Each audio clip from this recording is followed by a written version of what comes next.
L'art de briller, c'est le podcast qui t'invite à t'écouter, à oser, à prendre pleinement ta place sur la planète business. Je suis Lucie Lartola, coach pour les entrepreneurs qui veulent vivre de ce qui les fait vibrer sans sacrifier leur santé mentale. Ce podcast, c'est une safe place où je te partage à la fois mon parcours et pas mal de conseils pour t'aider à développer ton entreprise. Que je parle de mes joies, de mes problèmes ou de tes problématiques, l'objectif c'est avant tout qu'on passe un beau moment ensemble. Aujourd'hui, on se retrouve pour mon bilan du mois de septembre. Alors, forcément, je reprends seulement depuis quelques jours le business, donc il va y avoir pas mal de vie perso dans ce bilan du mois de septembre, mais j'ai quand même quelques petites choses à partager, des petites réflexions, donc on va y aller et ça devrait être à peu près intéressant, j'espère pour toi. Alors, on se retrouve donc à la fin du mois de septembre. J'enregistre cet épisode un tout petit peu en retard. Nous sommes le mardi 30 septembre et il sortira le 1er octobre. Euh, et donc, qu'est-ce qui s'est passé? Ma fille a eu 2 mois durant ce mois de septembre. Elle a commencé à être gardée par une assistante maternelle qui est top, en qui on a 100% confiance. Et donc ça, c'est vraiment très important pour nous parce que quand tu fais garder un bébé de 2 mois, il y a quand même besoin que la personne qui s'en occupe, tu te dises, ok, elle a de la bouteille, elle est chouette, elle est douce, on a la même vision en plus de l'éducation. Donc ça, c'est très rassurant. Mais il n'empêche que c'est vraiment beaucoup moins évident que prévu de faire garder ma petite fille. Je suis un petit peu entre deux eaux en fait là à ce stade où d'un côté c'est chouette du coup de te dire bon ben je vais pouvoir reprendre toutes ces choses que j'avais prévu de faire et je vais pouvoir m'épanouir à nouveau dans ma vie professionnelle et je sais que c'est quelque chose qui me porte donc je sais que je vais reprendre ce rythme et que je vais à nouveau aimer ça. Et en même temps, il y a un mélange de culpabilité, de me dire, ben, elle est si petite et je la fais garder et je suis une maman horrible parce qu'elle pourrait rester avec moi. Et euh, il y a vraiment pour moi cette chose aussi, ce sentiment où je me dis, finalement, c'est un changement d'identité. J'en parlais avec une amie qui va se reconnaître du coup si elle entend ça. C'est-à-dire que pendant 2 mois, je n'ai été qu'une maman. J'étais maman H24 de cette petite fille et de mon fils de temps en temps. Et là, tout à coup, ben ça y est, tu dois changer ta casquette de maman, elle est un petit peu mise sur le côté, et tu dois reprendre rapidement ta casquette d'entrepreneur parce que tu as un chiffre d'affaires à faire, parce que tout à coup, ben, t'es plus payé par l'État français, hein, donc il va falloir retrouver des clients et te relancer là-dedans. Et cette casquette, elle est dure à reprendre en fait. C'est un peu violent, je trouve, comme transition. C'est du jour au lendemain, bam bam. Donc j'essaye vraiment de pas me mettre de pression, même si, bon, intérieurement, inconsciemment, elle y est toujours un petit peu, mais voilà. Et j'essaye de pas culpabiliser, de pas travailler autant que ce que la vie voudrait, ce que je sais pas, quelque chose voudrait, mon exigence envers moi-même voudrait.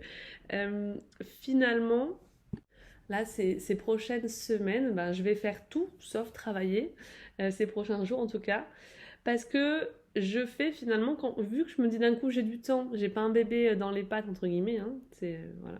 C'est très péjoratif, mais c'est pas du tout ce que je ressens, c'est juste une façon de parler, qu'on soit bien d'accord. Je peux faire toutes ces choses que j'ai pas faites en fait durant 2 mois, ou alors que j'ai faites avec parcimonie, donc reprendre un peu du sport, pourquoi pas aller chez le coiffeur, faire des choses en fait. Voilà, hier par exemple, j'ai passé la journée à faire le ménage à fond et un gros plein de courses, voilà.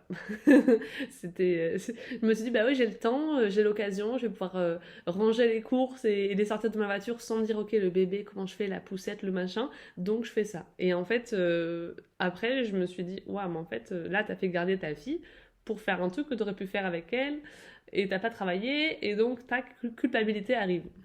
Euh, donc, tout ça pour vous dire que à ce stade de cette période de ma vie là, je suis vraiment entre deux eaux où j'ai pas encore retrouvé cette hargne pour mon business, cette envie de me développer. Je suis en train d'atterrir doucement et de me dire, ok, là il y a un changement qui est en train de s'opérer.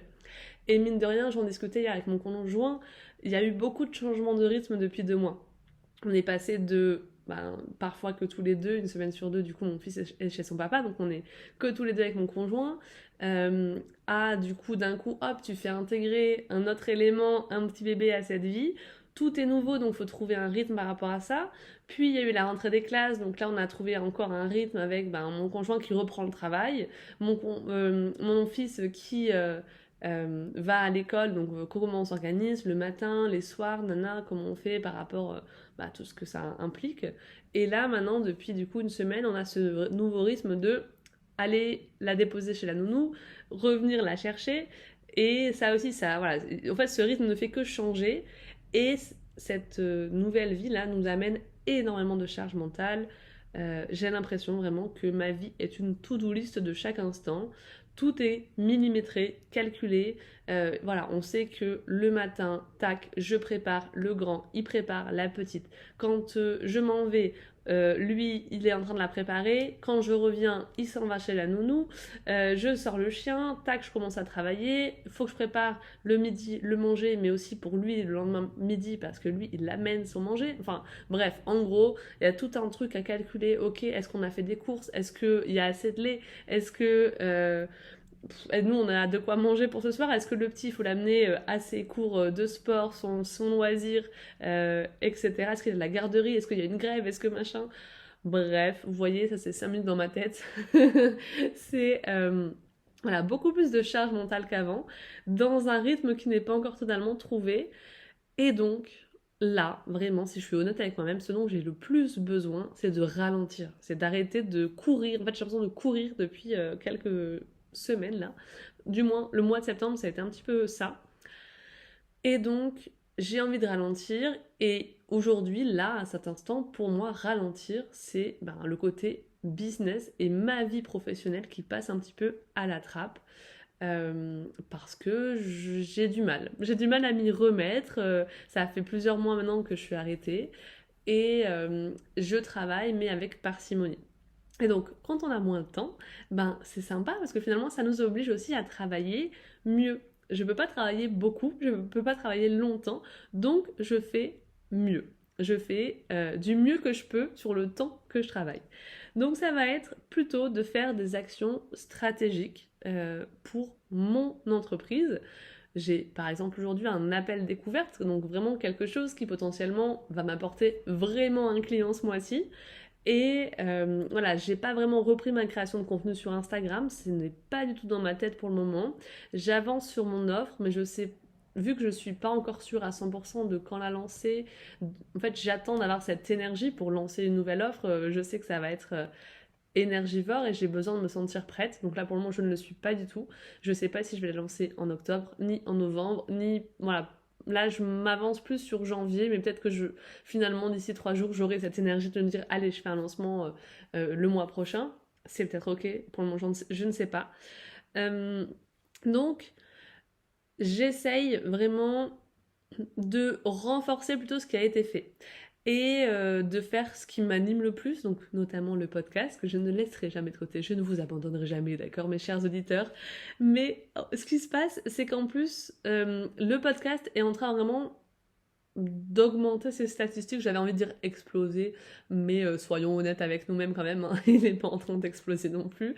Mais en tout cas, les stats augmentent vraiment depuis quelques mois, et en particulier sur un épisode de podcast, le numéro 13, qui lui est vraiment littéralement en train d'exploser. Il a presque 100 écoutes par jour, sachant que mon podcast avait jusque-là dans les 200 à 300 écoutes par mois. Donc oui, on est quand même sur une grosse amélioration.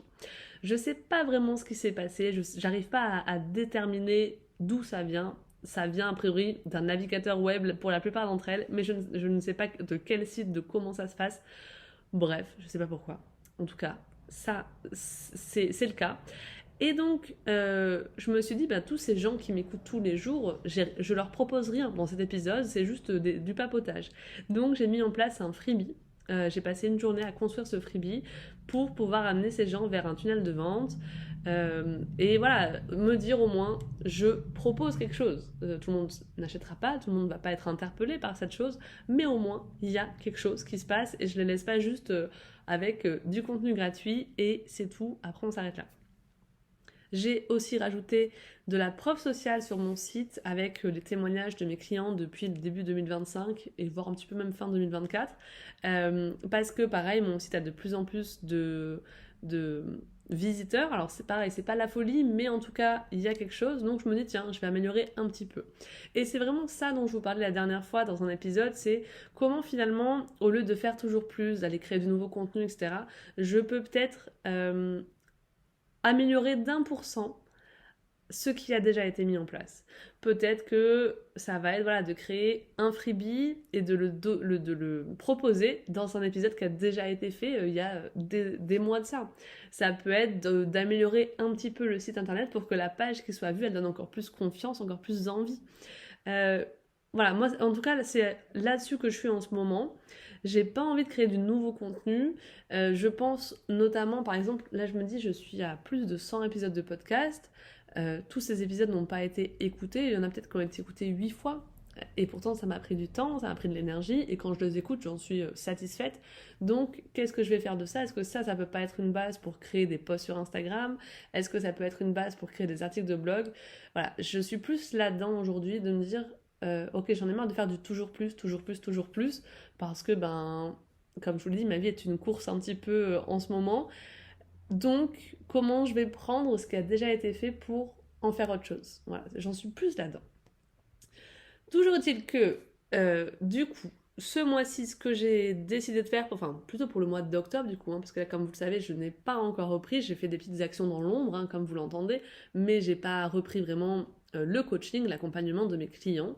Là, je vais reprendre en octobre, donc à partir de la semaine prochaine, et je me sens de prendre, voilà, peut-être 2 à 3 personnes maximum dans le coaching fondation. Pour le moment, comme je vous l'ai dit, j'en ai une de probable. Et j'ai pas envie de faire une grosse communication, un gros lancement, une masterclass, un machin comme ça. J'en suis pas là. Je vais voir ce qui se présente et j'attends un petit peu. Je suis dans ce truc-là. C'est pas hyper proactif et c'est pas ce que je conseillerais à mes clientes de faire. Mais on fait aussi avec notre énergie du moment. Et ça, c'est un truc important que je voulais vous dire aujourd'hui.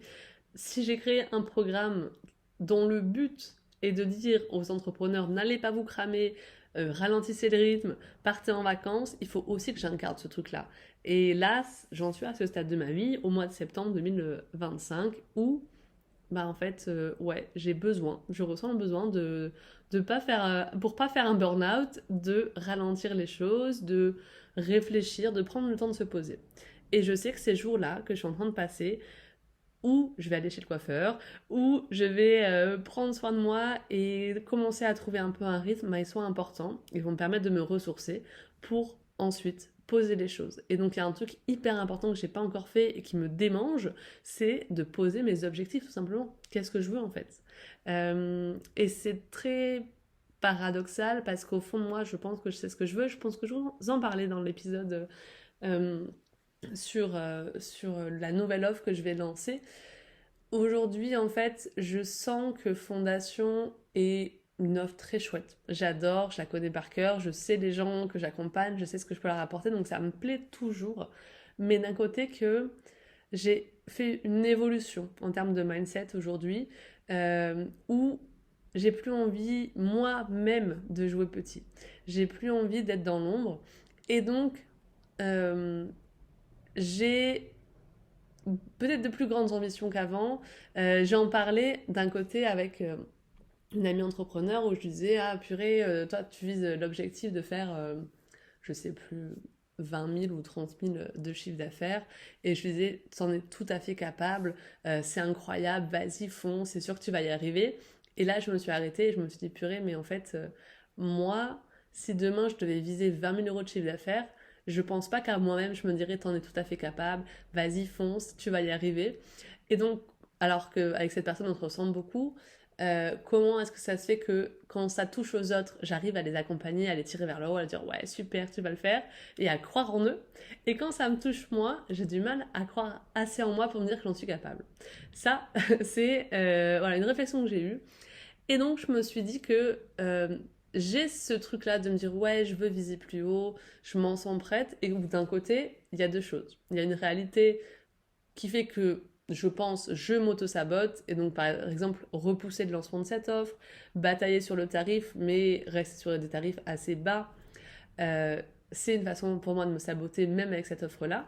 Et deuxièmement, aujourd'hui, en tant que jeune maman, j'ai eu tellement d'un feu d'artifice dans mon cerveau ces dernières semaines parce que ben oui, avoir un enfant ça change profondément un être humain, plus la fatigue qui s'accumule, le fait que 90% de mon temps ces derniers temps c'était vraiment consacré à mes enfants, forcément je me sens pas encore prête aujourd'hui à agir à la hauteur de mes ambitions.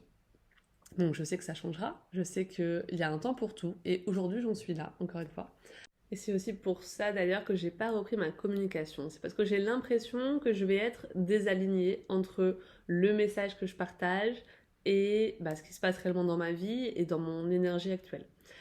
Donc pourquoi est-ce que je vous partage ça? Parce que sans forcément être maman, ou peut-être que vous l'êtes, peut-être que vous avez vécu cette période-là, ou que je sais pas, il se passe parfois des choses, des baisses d'énergie, vous tombez malade, ou vous avez justement des préoccupations dans votre vie personnelle qui font que vous n'êtes pas à 100% focus sur votre business. Bah, autorisez-vous ça, à peut-être vous nourrir, vous, avant de pouvoir aller communiquer, faire des plans d'action, etc. Et prenez ce temps de vous dire, c'est pas parce que vous faites moins. Et d'ailleurs, je remarque qu'on a toujours une vision très salariale du temps de travail. Il faudrait travailler 35 heures par semaine et c'est ça qui va nous mener à la réussite. Pas forcément. Prenez ce temps pour ralentir, vous ressourcer. Et si vous avez envie de travailler à un moment donné, bah faites ces actions peut-être qui vous semblent les plus judicieuses, celles qui vont vous rapporter du chiffre d'affaires, ou alors au contraire celles de l'ombre que vous ne faites pas d'habitude. Dans tous les cas, quand on avance même d'un petit pas, un petit peu tous les jours ou une fois par semaine en tout cas, bah on est déjà en train d'avancer. On n'est pas toujours obligé de marcher 10 km par jour. Des fois, juste bouger un tout petit peu, faire un pas, c'est déjà ça. Et c'est déjà bien. Et on peut déjà être fier de ça. Donc voilà, c'est à peu près là où j'en suis dans ma vie aujourd'hui. C'est pas euh, peut-être la même énergie que d'habitude. Et c'est ok parce que je me connais. J'ai 32 ans, ça fait 32 ans que je, je me regarde, je m'observe et je sais que ça reviendra en fait, donc ça me fait pas peur. J'espère que ça effraiera pas les personnes qui ont envie de se faire accompagner parce que je sais que face à des clients, j'arriverai à me donner à 300% comme je le fais tout le temps. Et c'est peut-être aussi pour ça que je ralentis, c'est pour avoir l'énergie pour les bonnes choses et les vraies choses. Et aujourd'hui, pour moi, gagner des followers sur Instagram, c'est le genre d'action qui rapporte sur le long terme, mais qui me semble pas primordial là, aujourd'hui. Et c'est ok. Voilà ce que je pouvais vous dire sur mon bilan du mois de septembre, un petit peu entre deux eaux. On se retrouve fin octobre et on verra l'évolution. Peut-être que je serai en mode ouh, trop bien, bim bam boum, j'ai lancé ça, je vais lancer ça, je vais faire ça. Je me le souhaite. En tout cas, je vous souhaite une très belle journée. N'hésitez pas à me partager vous aussi un petit peu où vous en êtes dans vos émotions, dans votre vie pro ou perso à la fin de ce mois de septembre, que ce soit par message privé, par email, etc. Je vous souhaite une très belle journée et je vous dis à bientôt. Prenez soin de vous.